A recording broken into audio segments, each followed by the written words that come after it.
What is up guys, it's your boy Solheim here, back with another Classic WoW video for Season of Discovery. Today we are once again taking a look at some gold farms you can do for Phase 2, and I'm making this one before Phase 2 actually came out, so I'm doing this way in advance. This is to give you guys some farms while I'm personally leveling at the launch of Phase 2, while showing you guys some farms that we know are going to be really relevant.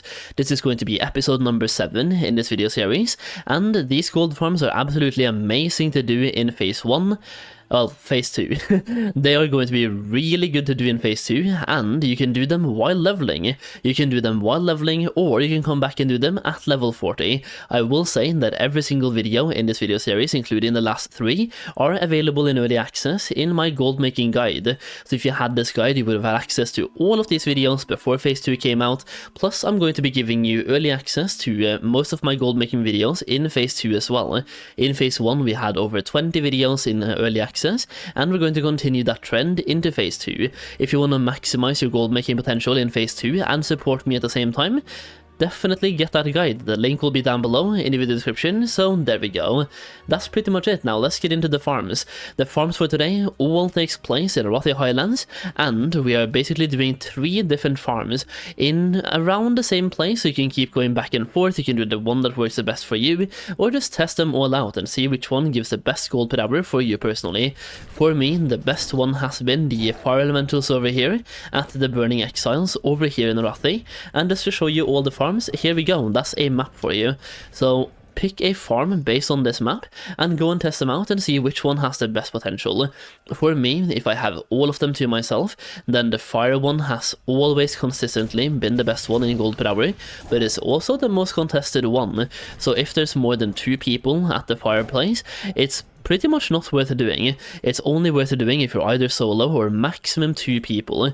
After that you can go to the earth location, the water location, and try those as well. And the reason why you want to do these farms is that you're double dipping. You're not just farming the elementals for the usual elemental drops like elemental earth from the earth elementals, elemental water from the water elementals, and definitely elemental fire from the fire elementals. Like, you're not only farming for that, but you're farming for a warrior item. You're farming for the I'm just going to show you my bags right now, if I can just take the picture away, and there we go. You're farming for burning charms, and you can also get thundering charms and cresting charms as well. They are used in the warrior whirlwind axe, which most warriors will definitely want to do that quest just for the axe itself. It's also highly speculated that doing that quest chain will lead to a rune in Phase 2. If that happens, every single warrior will want to do that quest, and therefore they will want to have these charms. In that case, you are capitalizing on the usual elemental fires, elemental waters, and elemental earth, and getting something else at the same time, giving you steady gold per hour from the farm. So in this case, the burning exiles here, level 39, go here as soon as you can. The earlier you go here, the more gold per hour you're going to make, and if you level from level 37 to 40 in this location, you can make so much gold. It's absolutely ridiculous. It could be one of the best places to level the last stretch to level 40 and make about 100 gold plus while leveling, effectively hitting 2 birds with 1 stone.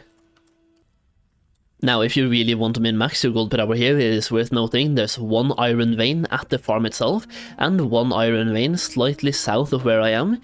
So if you have mining, you can capitalize on getting an extra 1 to 2 gold per hour probably from doing the farm itself. So if you want to really get the most that you can, the most value from the farm, then having mining while farming here will definitely be beneficial.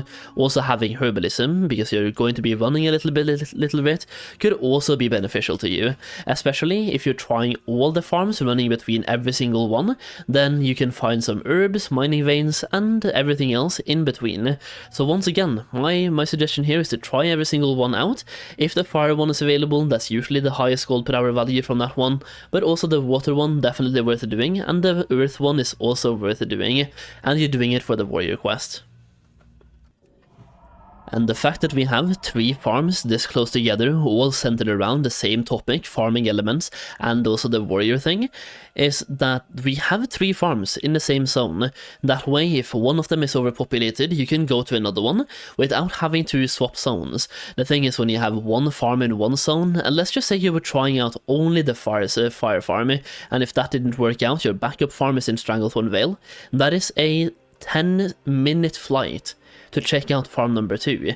In this case, for you to go from farm number 1 to farm number 2, it's a 1-minute walk from the fire to the earth location, and then a 1.5-minute walk from the earth location to the water location. You can also incorporate all of these, by the way, into a big circle around the map. Go from fire to earth to water and back to fire again. That one is definitely beneficial if you have both herbalism and mining, because that way you're capitalizing on basically having a herbalism and mining route around the entire zone, but also running in between some spawn locations for these elements at the same time.